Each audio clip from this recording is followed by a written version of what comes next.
અંકલેશ્વર શહેરના સંજયનગરની આંગણવાડી ખાતે પોષણ માસની ઉજવણી કરવામાં આવી હતી, જેમાં ધાત્રી માતાઓ, સગર્ભા મહિલાઓ અને કિશોરીઓએ હાજર રહી હતી અને સગર્ભા અને ધાત્રી માતાઓને પોષણ કીટનું વિતરણ કરવામાં આવ્યું હતું.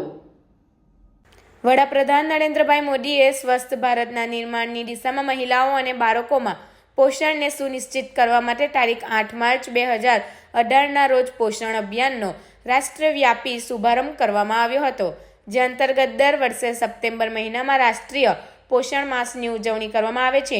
પોષણ માસ દરમિયાન નાના બાળકો, ધાત્રી માતાઓ, સગર્ભા મહિલાઓ અને કિશોરીઓને કુપોષણથી બચવા માટે માર્ગદર્શન આપતી વિવિધ પ્રવૃત્તિઓ કરાવવામાં આવે છે. પોષણ માસ ઉજવણી એનિમિયા નિવારણ, ગ્રોથ મોનિટરિંગ, જરૂરી સેવાઓ વિતરણ તેમજ બાળકોને પોષણક્ષમ આહાર પૂરો પાડવા સહિતની પ્રવૃત્તિઓ સાથે કરવામાં આવી રહી છે.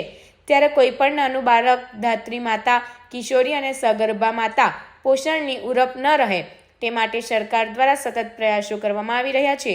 ત્યારે અંકલેશ્વરની સંજયનગરમાં આવેલ આંગણવાડી ખાતે અર્બન હેલ્થ સેન્ટરના મેડિકલ ઓફિસર ડોક્ટર વર્ષાબેન લુહારની અધ્યક્ષતા હેઠળ પોષણ માસની ઉજવણી કરવામાં આવી હતી, જેમાં સગર્ભા મહિલાઓ, ધાત્રી માતાઓ, નાના બાળકો તેમજ કિશોરીઓ ઉપસ્થિત રહી હતી અને ડોક્ટર વર્ષાબેન લુહાર દ્વારા પૌષ્ટિક આહાર સહિત વિવિધ બાબતો અંગે માર્ગદર્શન આપવામાં આવ્યું હતું તેમજ પૌષ્ટિક માતૃશક્તિ કીટનું વિતરણ કરવામાં આવ્યું હતું. આ પ્રસંગે નર્સિંગ સ્ટાફ અને આશા વર્કર બહેનો હાજર રહ્યા હતા.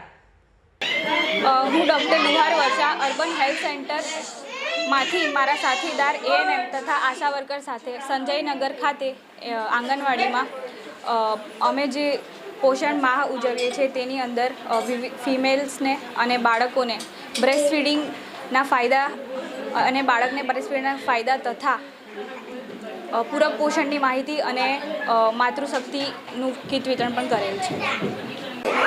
મારું નામ ભારતીબેન સોલંકી છે.